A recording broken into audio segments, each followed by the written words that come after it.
Live from our News First studios in Colombo, this is Primetime News. I'm Sonali Wanigababage. A very good evening, I'm Shayan Silva. Maldivian police arrest former President Mohammad Nasheed 10 days after he left the Indian High Commission where he had taken refuge to avoid detention.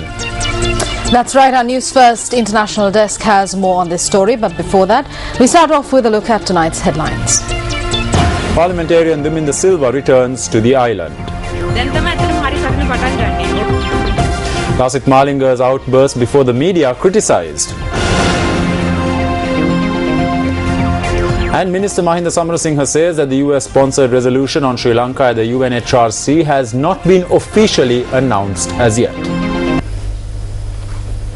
On to the news in detail now. Parliamentarian Duminda Silva, who was arrested in connection with the killing of 4 persons, including Bharata Lakshman Premachandra, has been remanded until the 14th of March. The order was issued by Colombo Additional Magistrate Sandun Vithana. ASP Shani Abhisekar of the CID informed court today that the 11th suspect in the incident, MP Duminda Silva, arrived in the island this morning and was subsequently arrested by the CID at 10:05 today.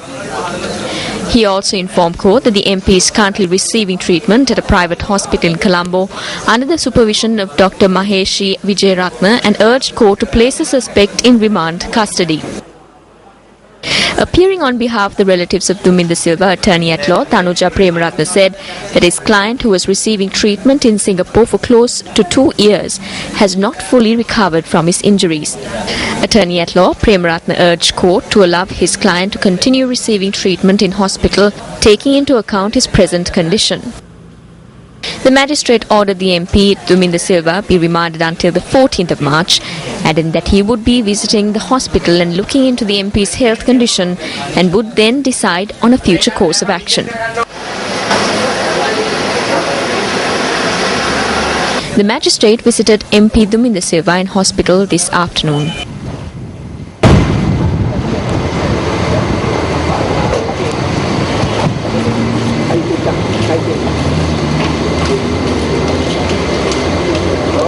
Duminda Silva මෙම නඩුවේ සැකකරු දැනට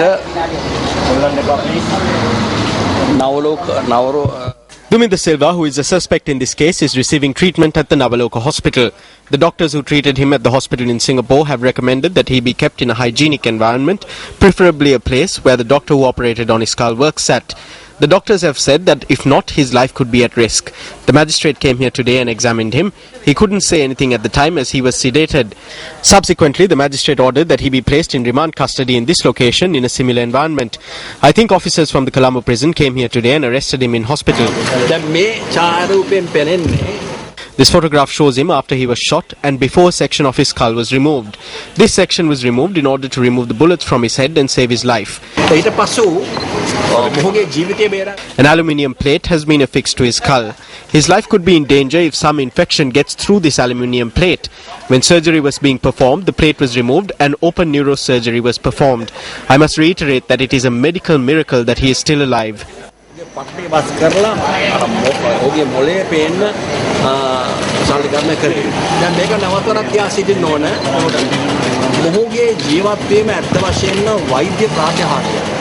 How is his ability to speak? He speaks normally. When the magistrate came, he couldn't speak, but about half an hour prior to that, he spoke to me and recognized me. He asked me how I was. Then he went back to sleep. When the magistrate came, he couldn't speak as he was sedated. Hirunika Premachandra, who arrived in court today, expressed these views to the media. After 1.5 years, it is good that he has returned at least now. It is now that the real fight will commence. We were all waiting his return. It was only our faction that came to the hearing every day. I think that in this case, our fight commences in earnest now. Sports journalists play a major role in promoting a sport and athletes on the world stage. Yet the recent outburst of Sri Lanka's new T20 vice-captain Lasit Malinga before the media showed scant respect for those who were only looking to do their jobs. Sri Lankan cricketers arrived at the SSA headquarters last Sunday to discuss matters relating to their contracts. This was the manner in which Lasit Malinga responded to the media. අසං කරේද නැද්ද? කාගේද? Contract එක අසං කරාද? මොන contract එකද? Cricket ක්‍රීඩක ගිවිසුම් contract එක. අපි මේ පන්ෂන් එකද අපි ඒකට ආවේ. කොන්ට්‍රැක්ට් එකට ආපුවත් නාගයි. Yesterday, the players arrived at the SLC headquarters to sign their contracts.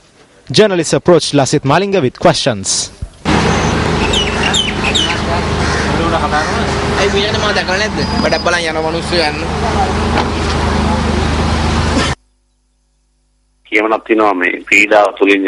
What we can see is that although Lasith Malinga has earned money, he has not learned discipline. On the other hand, we must think of how much Sri Lankan fans appreciated him. But he has forgotten there is nothing that he has done for the country. If we look at his skill in the recent past since 2007, there are weaknesses. After his participation in the IPL, we saw his bowling go into decline. You may remember the response he got from Indian players on Sri Lankan soil. On the last Indian tour in his 10 overs, the Indian team scored 88 runs. විනය විරෝධී ලෙස හැසිරෙන ක්‍රීඩකෙක් සමාජයට නිකන් ගරහන ක්‍රීඩා ලෝකෙට ගරහන මාධ්‍යවේදීන්ට ගරහන ක්‍රීඩකෙක් මෙවන් පුද්ගලෙක් කෙසේද ශ්‍රී ලංකා නායක උපනායකයා වුණේ කියන එක. What action has been taken by the competent authorities with regard to these outbursts? Sports First will keep a close watch. The Sri Lanka Cricketers Association states that the reports of players wanting more money are untrue. Its Vice President Kendi Alves said that steps will be taken to win the rights of cricketers.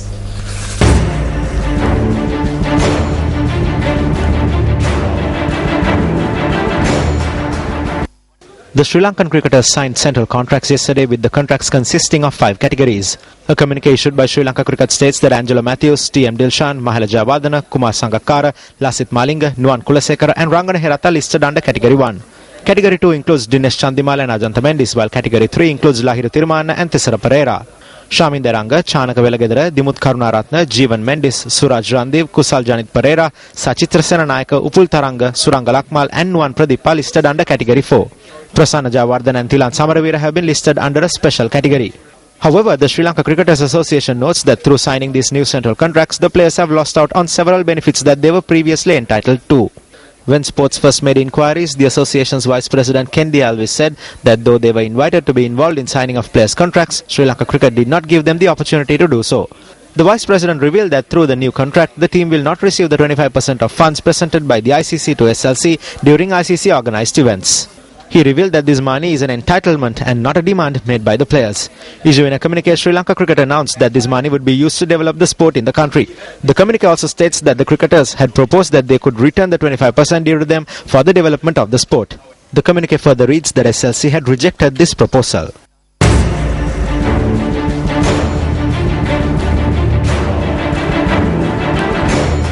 Sri Lankan batsman Thilan Samaravira decided to retire from international cricket today. Secretary of Sri Lanka Cricket Nishantha Ranatunga said that he had been informed in writing. Although Thilan Samaravira signed a new contract yesterday, he had been excluded from the first test of the Bangladesh tour of Sri Lanka. 36-year-old Thilan Samaravira was called up to the Sri Lanka ODI team in 1998 for a series against India. He was called up to the test side in 2001, also against India. Thilan has amassed 5,462 runs in 81 tests and has scored 862 runs in 53 ODIs. He featured in his last test against Australia in January, while he played his last ODI for Sri Lanka in 2011. Thilan is an old boy of Ananda College, Colombo, and has captained the SSC side in first-class cricket. Orders under the Sports Act were debated in Parliament today. They were tabled in Parliament by Minister of Sports Mahinda Nanda Alutkamage. We have studied all the improprieties and problems in sports associations and are submitting these amended regulations to Parliament today. 95% of the income for cricket goes towards maintaining the national team and associations. There is no expenditure for the posterity of sport in the country. Under this new system, no one who imports sports equipment can contest elections for these sports associations. All those who are directly or indirectly involved in gambling businesses cannot contest these elections. If a person holds a position in a media institution, then he cannot hold a position in any of the sports associations. Honorable Speaker, discipline in sport must be protected. The people of our country love the sport of cricket.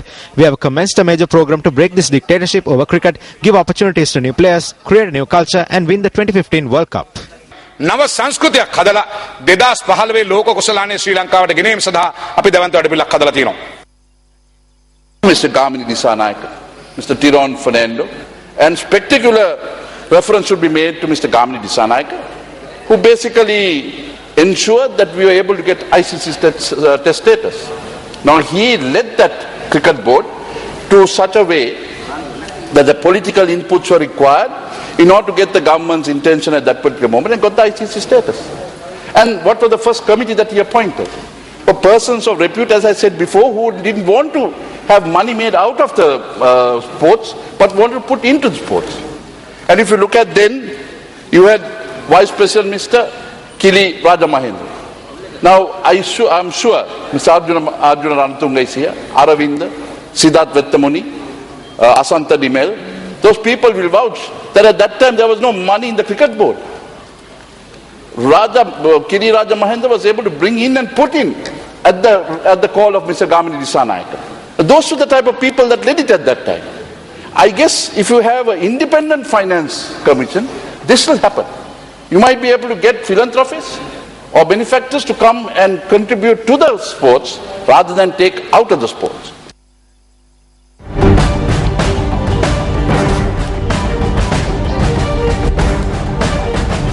The two-story Dharma Hall building at the Upali Dharma Ashrama in Kataragama was declared open by the President today.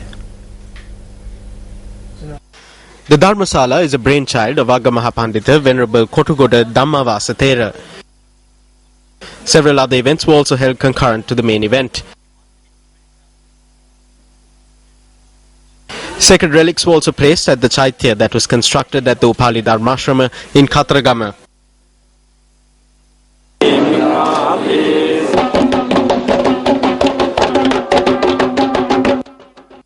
The President also engaged in cordial discussions with the locals in the area.